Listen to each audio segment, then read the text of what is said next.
Hello, this is Mad Cat, and doing another episode on the homeless channel. And this one, I'm going to kind of be talking about, some of the tools.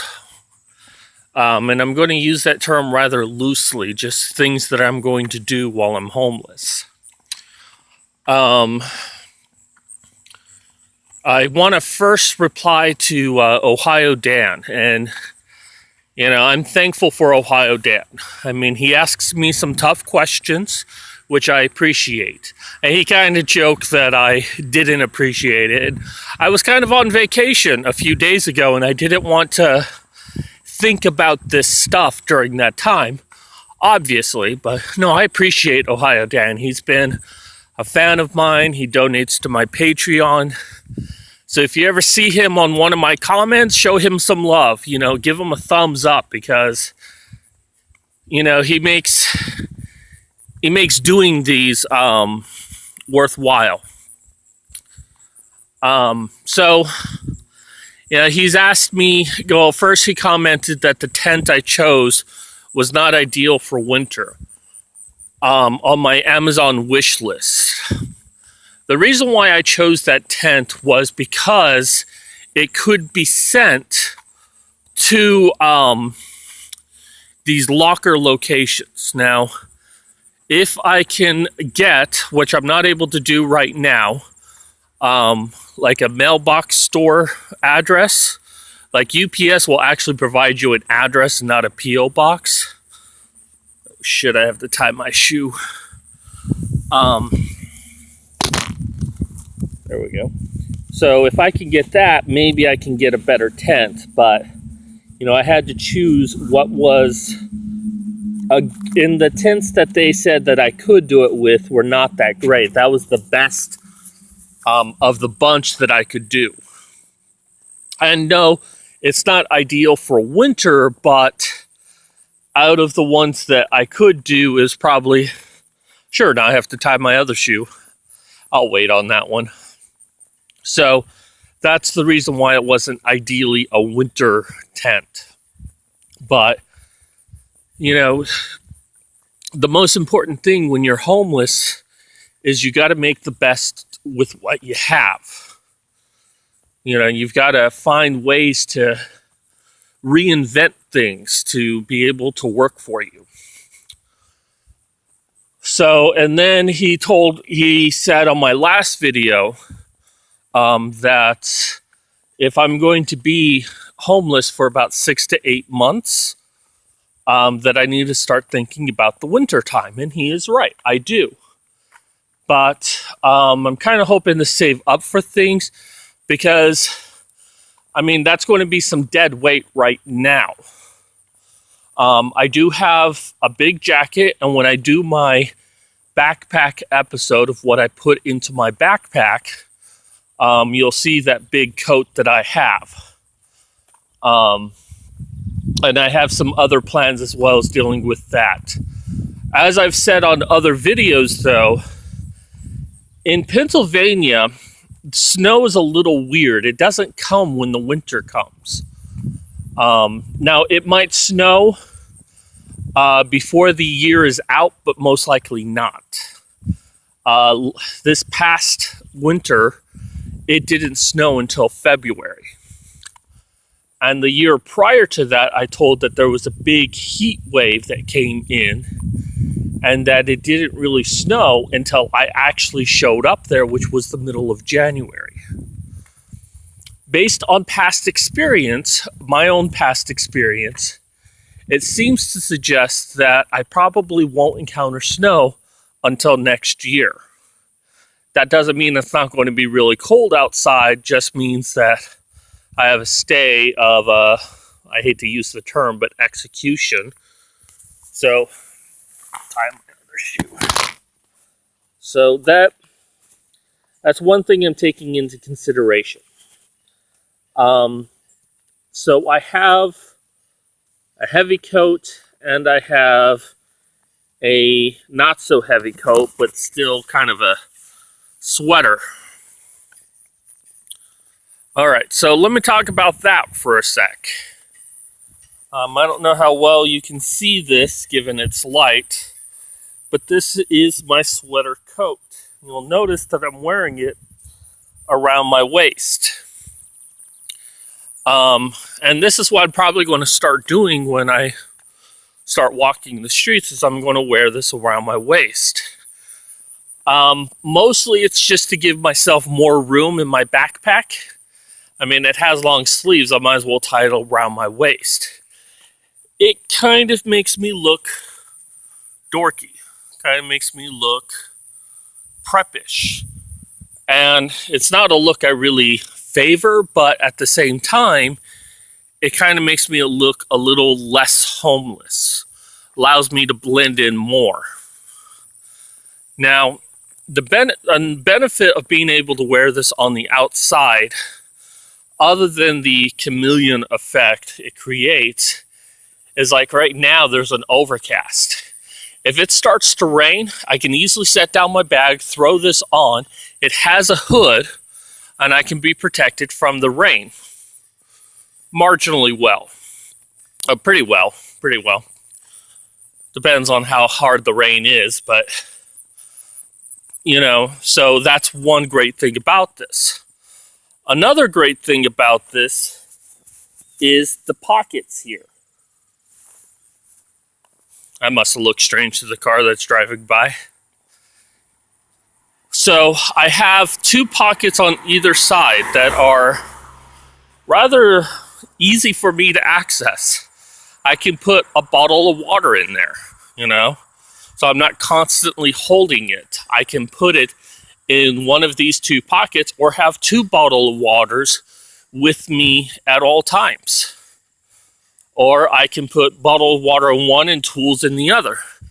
In fact, one of the tools I have, I kind of consider this coat to be a tool because I can use it in other ways for more than one thing. And when it comes to being homeless, the definition of a tool is something that you can use for multiple things.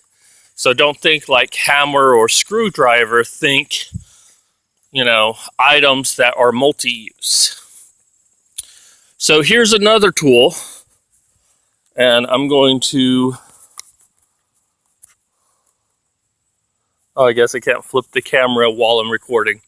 Okay, so another tool is this. So this is a solar charger. It's a power bank though. Now I think this was like 800 milliamps. I believe that's the correct term. I could have got one that was 10, but this one had better reviews on it and I wanted to be safe rather than sorry. Now they call this a solar charger, but as you can see outside, there's an overcast, and yet this is still charging. I mean, there's some sunlight poking through, but I could be in the shade, and this will still charge. So I call it more of an outdoor daytime charger than a solar charger. It's still charging off of solar power, but when you say a solar charger, you kind of think it has to be directly in the sunlight. In fact, the instructions for this says reduce the amount of direct sunlight that it's in. So maybe better instructions need to be given that, hey, maybe it's an outdoor one. Now, this allows me 3 charges from it, 3 USB charges. So I can plug in 3 devices. Now, at best, I will only have 2 devices that I can plug into. I'm not going to really have a third. I don't need 3 electronic devices with me. Well, technically, I do have 3 electronic because I will have my iPod, which I'll explain during my backpack episode.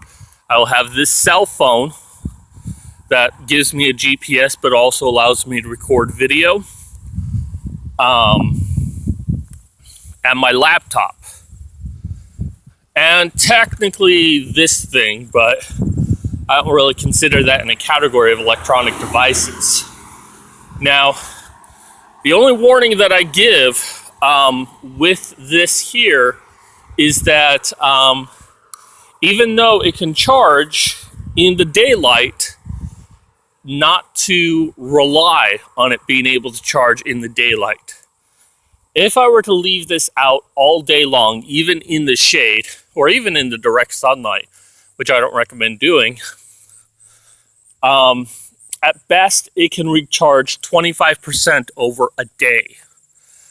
Now, the reason why I got a solar-powered one and not just a regular one is I'm going to be outside a lot anyways. I might as well use that energy for something. So even if it gives me a little extra charge, that's better than nothing, right? So that's why I got the solar charge power one versus a non-solar powered one. So don't rely on just solar power from it. I find that with this cell phone, I can use 25% power from this to charge this cell phone completely. It doesn't really have a big battery, nor does my iPod Touch, which is a third generation. I've had it since 2009, so don't think that I've purchased new electronic equipment for this endeavor of mine. But going to the other feature that makes this worth having, and I don't know how well you're going to see this, is a light. Now this light is going to be ideal if I'm going to be walking around during the nighttime. And as you can see, there are a lot of lights on this thing. It's actually pretty bright. In fact, it's not something I recommend looking directly into. It gives me about a strong light for about 20 feet in front of me, but it probably extends upwards of around 50 to 75 feet. So I can see that far in front of me, just not very well, but I can definitely see about 20 to 30 feet directly in front of me. So, but it's pretty bright, and it's going to be helpful when I walk around at nighttime. So this is definitely a good tool to have. And it's another reason why I got this specific one. Others kind of have a flashlight at the end of it. And I don't like having to hold it straight out in front of me like that. Instead, I can hold it out like this or clip it to my belt and have it display out. So, I mean, it's whatever your personal preferences are, but I think that's going to be invaluable for me to have. And even if for whatever reason I cannot get to a municipal location and plug directly into the wall or plug into my laptop to get a power charge from it, which is the recommendation for a power bank, I can at least get some energy from the sun to power whatever device I need for whatever reason. So that's going to be it for my tools discussion. I'm going to make this video rather short. Today I'm going to be trying to get myself packed up. I'm going to be trying to spread out my GoFundMe. I don't want to use the GoFundMe thing. What? Stop honking at me. You don't think I see you? So, I really don't want to use the whole GoFundMe thing because I hate asking people for money, but I was hoping that the GoFundMe would be a little bit further along. So, someone else set it up for me and really wanted to push it out there, but, you know, as a friend told me, and I won't say which friend told me this, but they were disappointed because they had done, you know, a video to get help for themselves, and they got a lot of support But me, over the years, I've asked for support and comparatively have gotten very little to help with my situation. They think that I should be a little bitter about this. And, you know, there's a part of me that wants to be, in all honesty. I want to be bitter about the experience, but I'm trying to be positive. I'm trying to move on. Being bitter is not going to solve my problems. If anything, it's going to make me more nasty of a person. So, do I like it? No, I don't. But, you know, it is what it is. And,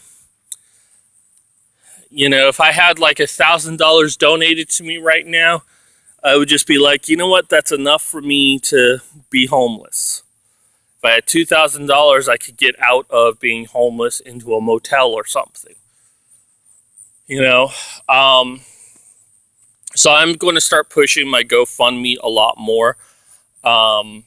If someone's like, well, I don't want to do GoFundMe, is there any other ways? Got PayPal, got Patreon, you can just buy my book, you know.